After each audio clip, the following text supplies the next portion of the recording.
try to flex some of these around.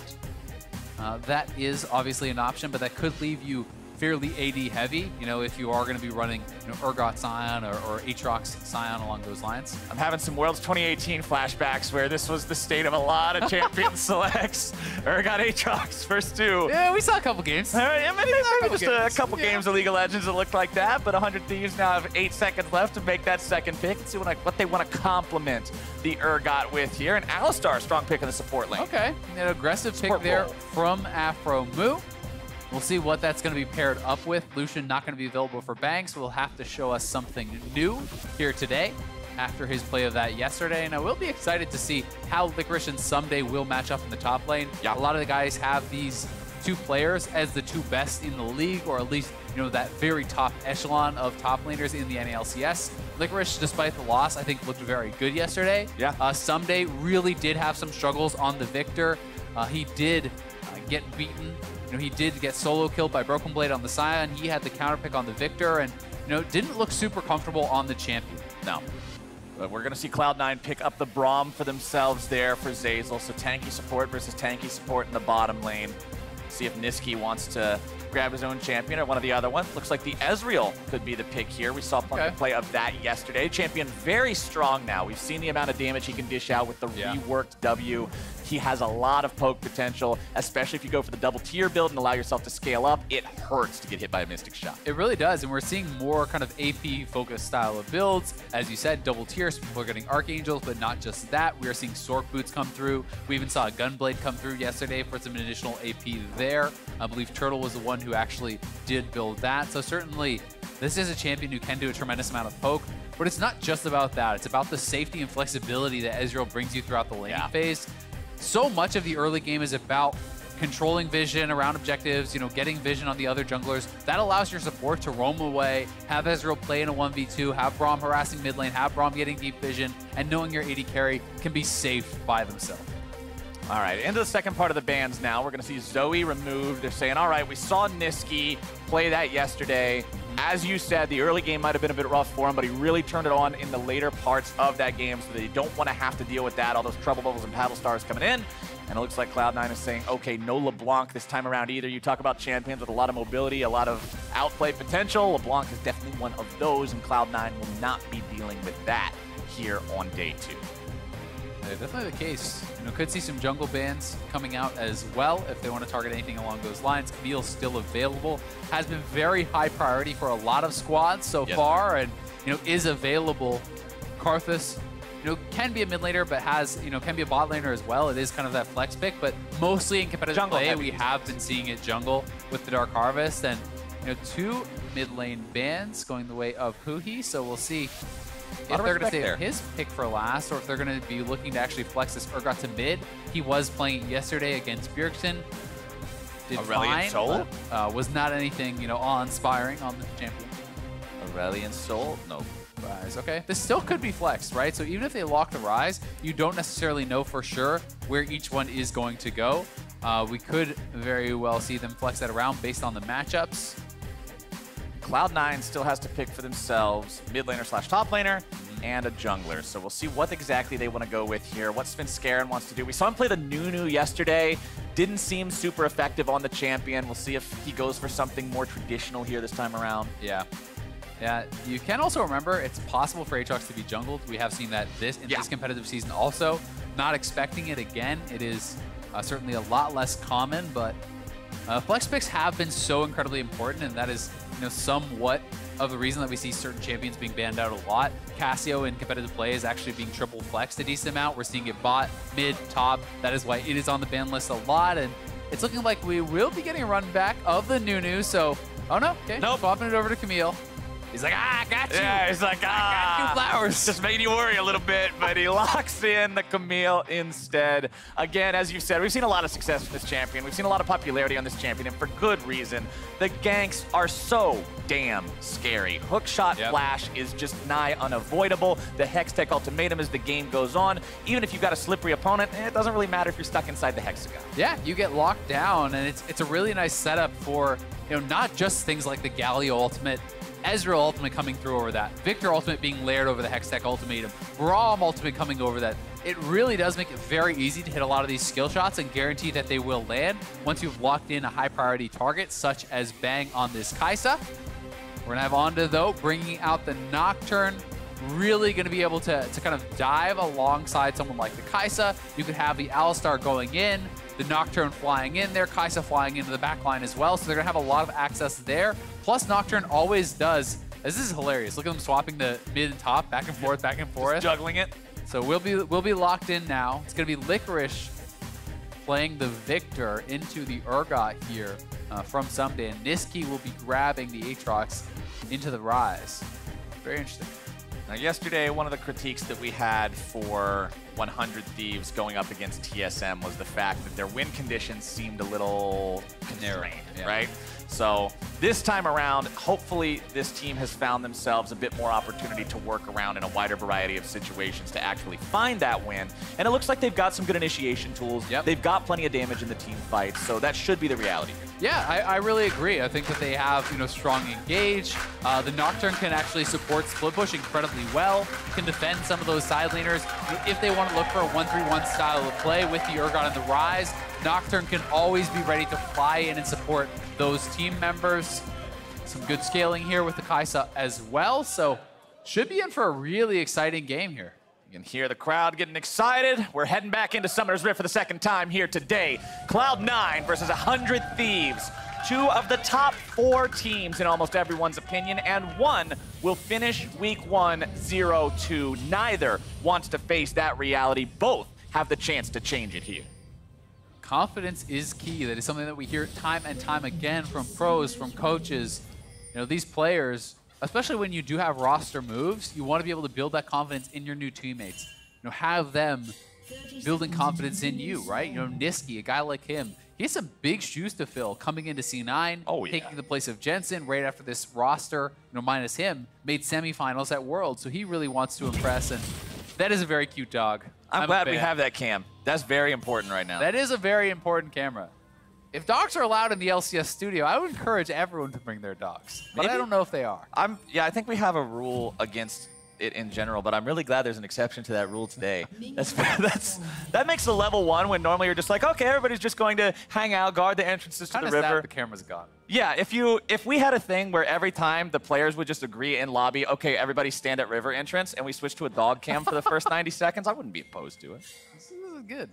It's good. I like this. We'll snowball some ideas. Yeah. Well, we'll go ahead and talk about this one in meetings during the week, and we'll get back to you guys next weekend. But it looks like both junglers are going to be starting off at their red buffs. Nothing really surprising about that one. See Ssumday offering the leash. Bottom side is only going to be Zeyzal helping out with the leash there for Svenskeren. Sneaky not going to miss out on anything here in the bottom lane. And Aphromoo will just hang out down there as well. Svenskeren moving immediately over the wall, going for the enemy blue buff. Yeah, that's a really quick. Pretty interesting. So I think this is what I am understanding from the plan. They have Sneaky starting in lane with just the Braum leashing, so Sneaky is having the push there. You allow him to start that push a little bit earlier, then Sven can go straight to the blue, and you're going to have your bottom lane in a position where they should be able to rotate over and actually support if Svenskeren gets contested at that blue. So this seems like, pretty well thought out early game here from C9, and I do think that's an intelligent adaptation. Sneaky will find a couple of Mystic shots there early on, shove his opponents back a little bit. Nisqy versus Huhi here in the mid lane. Both of these champions, Aatrox and Ryze, are two of those guys that sometimes, if they're ahead in the mid game and you get hit by the full combo, you just think, what in the hell just hit me? So a lot of pop-off potential here. I wouldn't be surprised to see the junglers try to get involved in that. Yeah, definitely the case. Some very good gank assist as well, if you can hit those Infernal Chains or even just the Ryze root straight up. Svenskeren is heading over to his blue. 100 Thieves, I don't believe, is actually aware that they have lost their own blue yet, so he is going to be able to get the triple buff and will be able to continue farming away. So a nice little early game advantage is going to be available there for Svenskeren, because as he picks up the rest of his farm, he's simply just going to have one more camp available. Feels good, man, for the side of Cloud9, as they will maintain extra blue buff duration on their jungler as well. Have it for a little bit longer. Be able to make sure that you've got plenty of mana regen, extra cooldowns. As bottom side, it's Sneaky and Zeyzal forcing Bang and Aphromoo underneath the turret, maintaining that early lane control, like you mentioned, of Sneaky, making sure he was in the lane, not losing anything to the leash. And they have a very slight CS lead for the time being, just making sure that they're making their opponents miss out on as much as possible. And even in the loss yesterday against TSM, Bang was looking good on the Lucian. We already talked about that a little bit. He's on a different pick this time around. But you're talking about a world caliber player. And right now, we've got a sideline report with Avli. So let's go ahead and check in on that. Thanks, Flowers. I just talked to Coach Prawley about how the team's bouncing back from their loss against TSM yesterday. He said that primarily everyone else is ready to play today, but in particular, Someday was a little upset with himself that he didn't get to really show up and perform his best. But he's bringing that anger in today to motivate against Cloud9. Back to you. Well, Huhi might be needing some motivation after that. You're going to be needing more than motivation after that. Nisqy brings the pain down, gets himself the solo kill on Huhi. Yeah, and I'm not going to lie. I hate to see that happen. Huhi, he got Infernal chained up. He flashed. He didn't get out of the Infernal chain, so he just gets pulled back in, gets solo killed, loses the flash in the process as well. And now is going to be so susceptible to a gank. Right now, you're a flashless Ryze, no TP available. Nisqy can base up, get a really strong buy. You know, he's 15 CS ahead plus the first blood, and you could be looking to attack that mid lane. That is something you got to be so careful about. You know, exiting the side of the Infernal chains instead of trying to go, you know, lengthwise, where you're often going to get pulled back. Serrated Dirk plus Longsword on that first back. It's Ryze with no armor.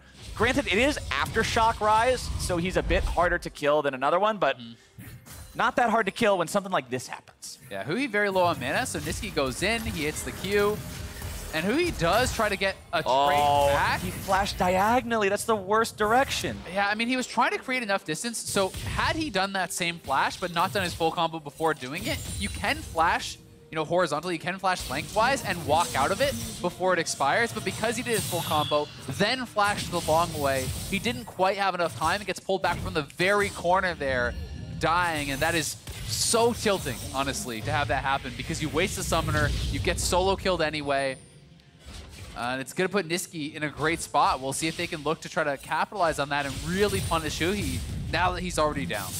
Nisqy must have heard all the criticisms yesterday about his early game not going the way that he would have liked it to, and he's saying, all right, well, let's go ahead and fix that up here for day 2. Has himself that 10 CS lead still. Svenskeren starting up an early Ocean Drake. I mentioned last game we saw a lot of attention paid towards the Ocean Drake early on, but nobody was able to secure it until about 11, 12 minutes. This time around, if Cloud9 can grab that for themselves 6 minutes into the game, it makes laning a lot easier. It really does. I mean, 6-minute Ocean is actually an insane advantage. Ever since they did the first kind of Dragon buffs, you know, it is 6% of missing health and mana, does regen. That is really, really good when you're looking at champions like an Ezreal, like a Victor who was pretty resource hungry, and even for Svenskeren, it's going to mean he never really is going to run out of health or mana in that jungle. So definitely a really nice advantage there for C9 early on. Feels really good for them to pick it up. Feels really good to have that 1,000 gold lead over 100 Thieves here as well. CS even in the top lane. Pretty even here in the bottom lane. Slight edge for Sneaky, who will just keep farming up on this. Ezreal does have the tier. He's already stacking exactly where he wants to be. Teleport on the AD carry, something that we saw come into popularity in the past season or so. He has the ability to get back to lane very quickly, make sure he's got that buy instantly. Bang also with the TP, having got himself back to lane with the BF sword, means he has a lot more combat power right now than Sneaky does. But top side, it's Onda with the level 6 Paranoia ready to go. Nearsighted comes out. No. But, oh, that is tragedy. A champion like Nocturne wants to get value out of every single ultimate. The cooldown on this ability is insane, 140 seconds. That's 2.5 minutes before that comes back up again. And if you're Cloud9, you're saying, all right, cool. We're not afraid of the dark. Easy. Yeah, I mean, you basically just play without any respect to the jungler at this point in the game now, and until about 10 minutes. You really don't have to worry about him at all. That is a huge misstep there. You know, Someday was not able to actually hit the flip. Licorice is very far back. I'm not sure if he lost vision or if they just realized, hey, we actually can't go for this anymore, but either way, a pretty big misplay there on the side of 100 Thieves, and they're going to be kicking themselves for that one. And we had a conversation about this yesterday, but for those of you who weren't there, in League of Legends, a lot of the time, the threat of an ability can mean more than the actual use of the ability. Now there is no concern of that Nocturne ultimate for the next 2.5 minutes. anywhere on the map for Cloud9, and it just opens up so many opportunities for this team. Really unfortunate turn of events there for the side of 100 Thieves, and especially for Onda, who on a champion that revolves around his ultimate is so ult-centric for making anything happen. Losing that first one hurts. Yeah, I mean, in your ideal Nocturne game, you're very often just farming. As soon as your ultimate's up, you get a kill, go back to farming. Yep, farm the entire cooldown. As soon as it's off cooldown, ult again. Yep. Thankfully for them, though, Svenskeren has not really had any pressure either, right? So it's not at least like Camille is going everywhere, killing everyone. You know, nothing really has kind of gone that way. It's mostly just the difference as far as the farm in the lanes. You know, the early Dragon was kind of what Svenskeren got for himself, but so far, you know, 100 Thieves is okay. The gold lead certainly is expanding for C9. Ballooning very quickly, almost 2,000, 9 minutes into the game. You've got Kleptomancy on your top laner and your AD carry. That's going to contribute a lot to it. Your mid laner already got the solo kill early on. And double turret plates. Someday tries to go for the flash initiation onto Licorice, but Licorice with a quick flash of his own to escape and returning some pain with the Chaos Storm means he'll maintain control over this lane top side. Yep, first turret plate does go down on the bottom side as well, so C9 picking up a number of those. They have been pushing in all 3 lanes. We'll see if Svenskeren does want to get active. I really was expecting him to go mid lane after who he got solo killed, had no flash. He doesn't elect to make that decision. Perhaps worried about, you know, potential counter gank or something along those lines. And it is Aftershock Rise. It's harder to dive. It's harder to kill instantly. Definitely is. But 400 Thieves, at least, they've kind of made it through that window. And his ultimate is coming back up when we hit that 10-minute mark that we talked about. So C9 has to be wary once again. You know, has the stopwatch online, has the call fields for some CDR on that ultimate. So that is going to be nice for Anda's next one. And we'll see if he's going to be able to actually get out there and make something happen with it. We're talking a lot about ultimates, and everybody's ultimate is online right now. Supports have crested level 6. Usually those are going to be the last guys on the map to find it. So that means once these fights do break out, they are going to break out with full force and fury. Aphromoo down to about half HP, forced back underneath the turret here in the bottom side yet again. It's CS advantages everywhere across the board for Cloud9 except for the top lane there, which is a slight lead to 100 Thieves, but when you've got Kleptomancy, a lead's not really a lead, is it, Phil? It's often not, as long as that guy is using it well. And a backup here, we're looking for round 2. Seeing if maybe he can find that play on the Licorice. He knows there's no flash on Licorice or on Someday. Here comes Nisqy. On the moving down through the river. Nisqy and Svenskeren both there working on Shelly. Svenskeren still mostly full HP. Licorice trying to keep himself safe here. Wants to get away from Onda. A nice stasis to keep himself safe, but the Harpoon's already made its way into the Cloud9 top laner. Going to be pulling him back, looking to find the Fear. Someday grabs the kill, but is he going to be taken down himself? Answer is yes. Nisqy's able to make it a 1-for-1. Zeyzal's made his way up into the top lane along with Aphromoo, but the Ghost will fall, and Cloud9 gets themselves 2. Cloud9 gets 2 for 1. And I almost don't even want to point it out, but the saddest part of this play is during that, he actually TP'd from base to the Nexus turret. So he actually misclicked that TP on the minimap. I'm not sure if he was trying to TP to the fight on the top side of the map and support if they were depending on that. That is certainly, you know, not the start that he wanted to have happen. You know, using the teleport basically on top of yourself, it's a big mistake. Yeah, that's a critical, just mechanical error on his part, and you can see the cost of it. I mean, even sometimes just seeing that teleport beam come down on top of a minion could have been enough to dissuade Cloud9 from fighting any further, but since that doesn't happen, Cloud9 takes a pretty big lead for themselves there. In the top side, it gives them control over this bottom side now with the tempo and the momentum of the game favoring them. Infernal Drake is up since Garen's already in the pit. Cloud9 looking to control this one. Aphromoo going in onto the front line, trying to tank up, trying to block these guys. The Infernal is stolen by Onda and 100 Thieves, and this is what this squad needed. Licorice now going to be stuck there in the pit. Who he nearly taken down goes into the stasis. Licorice burned out before he can be taken down as he goes over the wall with the Realm Warp. Cloud9 heads for the hills, and 100 Thieves find their chance to strike back, but he stays too long. He's going to end up getting himself killed, and the Thieves retreat. Nice steal there from Onda. 100 Thieves really needed that one. They're falling pretty far behind in the gold department. They are able to get a kill. They are able to get the dragon, and Sneaky maybe only get one back. Aphromoo does get taken down, but now Onda swooping in. The paranoia will find its way onto Sneaky. It's a 1-for-1 trade. Nicely done there by Onda, staying around. They do get the kill on the Sneaky, and this will allow them to push in. And I mean, Sneaky's going to lose a fair bit of that farm, but meanwhile, Nisqy farming those plates. It's gold for dinner plate. So much money in his pockets. This is a rich Aatrox. He'll go back to base with solo first turret gold with 5 plates. Yeah, so here's the TP. If you look up on the top, unfortunately from Huhi, that to me is probably a mini-map misclick. Yeah. Where you have your screen into position where that's the kind of the ward you're trying to go to is in the bottom right. You click the mini-map. So unfortunate for him, but to the Dragon fight.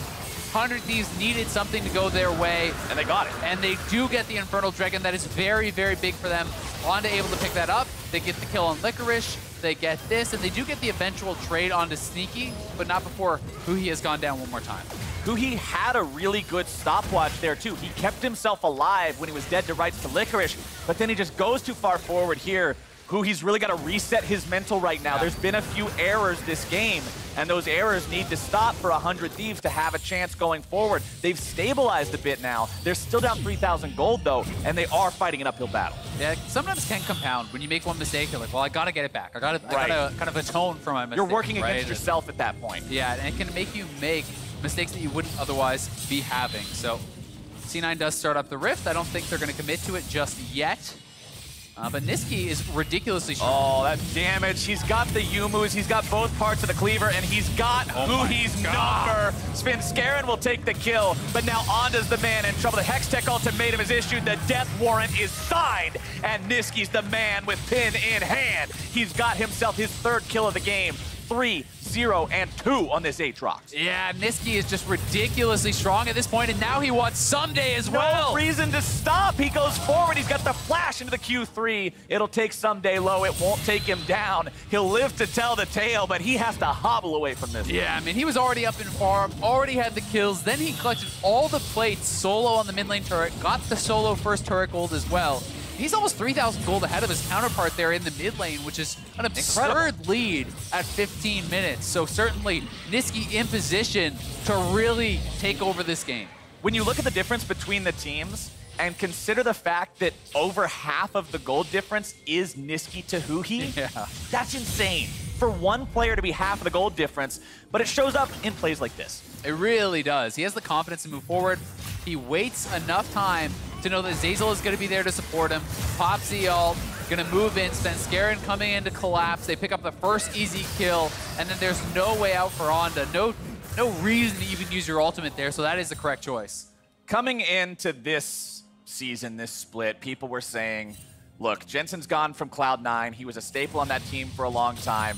Nisqy's got some big shoes to fill. Well, performances like this, Nisqy's saying, well, hey, He's got some big feet. I got some big feet, my friend.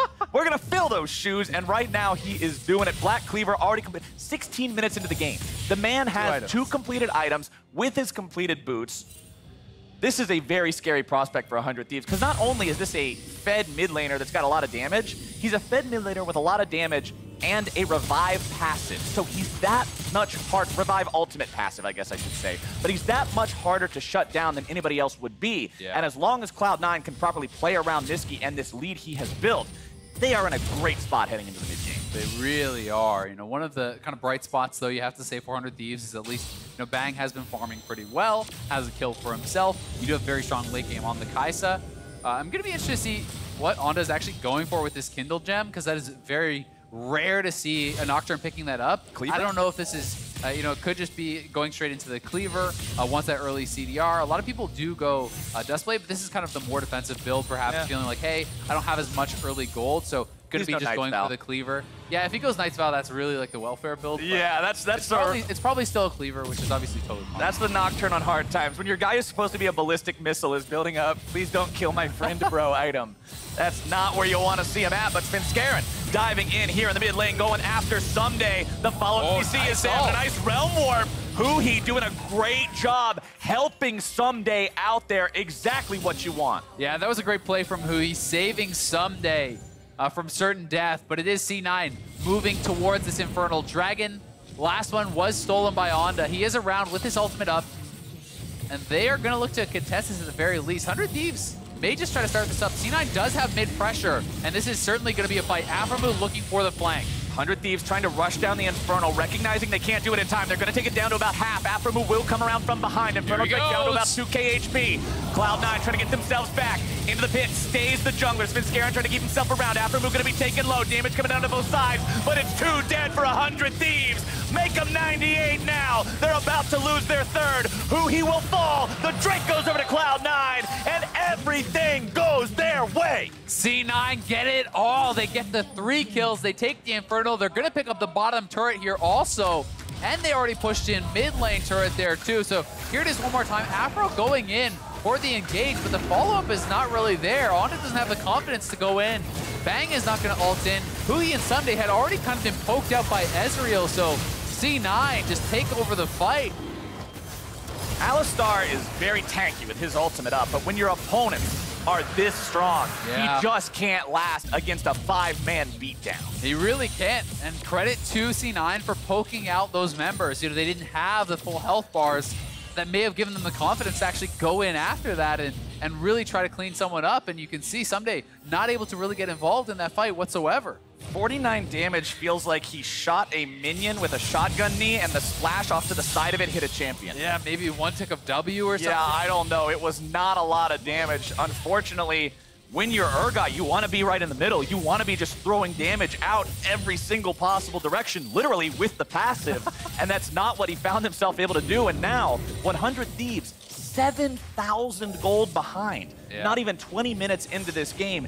It's an incredible mountain for them to climb, and you're at the point, Azael, where you're depending on Cloud9 to mess up. Yeah, you really are. I mean, you can say we're scaling, you know, play for late, this sort of thing is kind of Don't worry, we scale the Solo Queue Classic. Yeah, I mean, that's kind of what you're looking at, right? You're like, well, Bang, we're going to try to live 20 minutes, and then you got to carry us, right? Kai'Sa types I1v9 trust, don't die. Yeah, but I mean, it's so tough because C9 is so far ahead. They have a lot of ability to engage. They have a lot of ability to force. It's not like they're some composition that can't siege, that can't force objectives. Right. So they have a lot of tools that they need to really close this one out. Ridiculously fed Aatrox. Ezreal's on 3 items, can both poke and siege effectively. They can take down objectives fairly well. They have, you know, a TP to actually cover and answer both sides of the map with Sneaky and Licorice too. And look at all the items that are coming up. These are the, we are going to continue to snowball the game and you won't be able to stop us even if we go too far items. Hourglass for Licorice. You've got the stopwatch plus the Sterix for Svenskeren. Niski working on a Sterix of his own. Sneaky's already got the Muramana completely charged, working on the Seraph's Embrace now with the Archangels already built. This team is so far ahead, it is frightening. Niski looking to get himself away now from Onda, dashes over the wall. Yep. And despite the fact that 100 Thieves commits a big ulti, they get the ulti out of Niski, but he doesn't even have to blow the summoner spell, dashes away to safety, and there's no more follow-up from the Thieves. Yeah, I mean, he's going to be happy with that trade, especially because he has so much CDR, and look at all this poke from Sneaky. Does have to be a little bit careful. Much damage done to Aphromoo. Zeyzal decides to go for the Glacial Fissure, finding a couple of knockups, but the distance is still too great for now. Over the wall goes Niski, finds the Infernal Chains down onto Ssumday, brings him back, but that's still a bit too tanky of a target to go all in on without an ultimate of his own. And Cloud9 just seems completely unfazed by anything. Yeah, they don't need to push because, you know, Licorice is in the bot side getting that wave going. They're going to have top wave going for them, and it is the Knight's Vow build that's going to be coming out of Onda, right? You know, he's just, it's all eggs in the Kai'Sa basket, I think, at this point, but I don't even know if he's going to be in range for Leash unless Bang also ults in with him, so you know, it's really going to be tough, I think, for this team. Bang does have his Rage Blade, which he can put out a lot of damage now, but Sneaky's already on 3 items. He is outranged by a lot of these champions, and if you get in the face of this Aatrox, he's going to light you up. If you get in the face of Aatrox, yes, Onda now just getting too close to Zeyzal and Svenskeren, and Sneaky says thanks for the long-range freebie. They deliver it to him on a silver platter. But even if you try to dive, all right, so looking at this composition on the side of Cloud9, I'm seeing 2 targets you could ult as Onda/Bang, like, duo there, right? You go for Victor or you go for Ezreal, both of which have evasive maneuvers and both of which have armor items. Yeah, and there's a Zhonya's on Licorice, there's a Stopwatch on Svenskeren, there's an Iceborn, and soon to be probably the Archangel's shield as well. Plus, as you say, the shield and the dash. So Free Baron going the way of C9. They are 10,000 gold ahead, 22 minutes in. And this one is looking all but wrapped up. Cloud9 saying, yeah, we lost yesterday, but that was to Liquid. This is still a team that is very, very scary looking. This is still a team that has had the most international success of any team from North America ever, period, bar none. I can't think of any more words to describe it, but it needs more because of just how successful they've been there. And it's because of the way they work as a team. There's something about Cloud9 that makes these guys succeed in a way that other teams cannot. And that's why it's good to see this team bringing in a new mid laner, working together so coherently already. You gotta wonder, what's the limit for these guys? Yeah, I mean, these players obviously have a tremendous amount of talent, but there is something extra there too, right? You have to give credit to the organization, give credit to the coaching. Reaper, obviously a fantastic coach. Jack, a very involved owner, and that certainly, I think, contributes. The entire C9 staff really does contribute to their success, on that level. And these players certainly do have a very high ceiling, and it's going to be exciting to watch Nisqy throughout this year and follow his growth and see, just how good he can get with this C9 team. 5-0-3. 3 items completed plus boots. He's looking pretty good right now. His team going up to about 11,000 gold lead, taking down their 5th turret of the game, the Thieves, with only 1 to their name, as Cloud9 will continue to push here. It's a 4-man push in the top side. Licorice hovering between the top and mid lanes as Cloud9 decides it's time to start knocking on the door here in the top lane. Yeah, this is the point in the game where as 100 Thieves, you're just pinging the bounties and trying to ask people to not forfeit. You're like, well, we get those bounties, though. Big we bounty. Got this. Just kill Aatrox. Just kill the Aatrox. Svenskeren has Hysterics pop, goes into the stasis, gets himself away now. Counterattack coming out. Someday going into a stasis of his own. Honda tries to escape. You can't spell shield autos, man. Bang's trying to get himself out. Nisqy still just in that ultimate. He'll resurrect from the Bloodwell. Cloud9 have found themselves a single kill, but they've made the health bars on the rest of the Thieves so low, they have to retreat back into the fountain anyway. Cloud9 still with at least half HP on everyone. Aphromoo wants to go in. He's taken very low. He's taken all the way down. Svenskeren gets himself away. Someday can't even frontline. The Chaos Storm will chase them back as 100 Thieves stands only 3 men strong. The minion wave is there. The enemy team is there. Cloud9, ladies and gentlemen, are there. And 25 minutes in, they will take that Nexus. What a performance from Cloud9. Absolute dominance here against 100 Thieves. And Cloud9 going to be able to bounce back 1-1 on the weekend. A couple of very tough opponents, but a very encouraging second game for the C9 fans. And for 100 Thieves, it's back to the drawing board a bit. A lot of things to work on, a lot of things to fix coming out of this weekend if they do want to be competing for those top spots in the league, because we just saw what the best teams in the league can look like, and 100 Thieves was not up to the challenge yesterday or today. And Cloud9, though, did look really up to the challenge here today. Again, a lot of the criticisms that I heard yesterday were Nisqy's early laning, Nisqy's early game didn't seem that impressive, and today he just flipped the switch. He said, okay, fine. If you really want to see what early laning can look like, he solo kills his opponent. He transitions it into a wonderful mid game where he constantly is aware of his champion's power level, knows when he can go in, and knows when he can build and extrapolate that lead even further. And it was just a pleasure to watch this guy on Aatrox. It really was. He had an incredible game. Definitely was, I think, gifted someone that lead. Some mistakes from Huhi really did get him that advantage, but he really capitalized on the mistakes that Huhi made, and then he ran with it. He took over the game, and I am kind of left wondering, what do we think about Bang? Because again, he didn't really make any mistakes this game, but it felt like the game is decided before he is really involved, both yesterday and today. So, we have yet to see really what he is going to look like, I feel like, in this league. Well, rough start for 100 Thieves, but a fantastic day, too, here for Cloud9. And to get how Nisqy's feeling after that monstrous performance, let's send it down to Ovly for an interview. Thanks, Flowers. Nisqy, is Aatrox a champion that your enemy should ever let you play again? I don't think anyone should ever play Aatrox or just leave it open, because I think it's just too OP right now, at least. Well, congratulations on the win. Cloud9 is ending their weekend 1-1. And I mean, you guys did play against 2 tough teams with Team Liquid and 100 Thieves. So what did you think about your first weekend's performance? We played the 2 best teams, I'd say, in the region right now. So I'm quite happy that we won today, at least, because after yesterday, we really needed 1 win.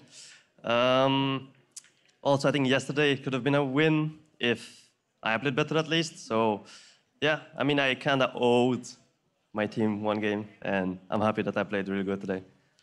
And what do you think about Cloud9 so far? Because the way that we see Cloud9, they're a little bit of the meme team. They have the coach that likes to publicly flame his players, but at the same time, they're the first North American team to make it to semifinals at Worlds. So what's your experience been like with them so far?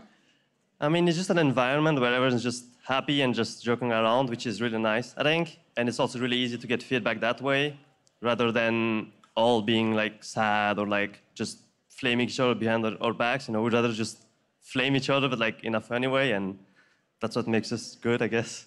And really quick, how good is it to be back in NA? Pretty good. Pretty good. Well, Nisqy, congratulations again and welcome back. And that's it for us here. Let's hear from the State Farm Analyst Desk.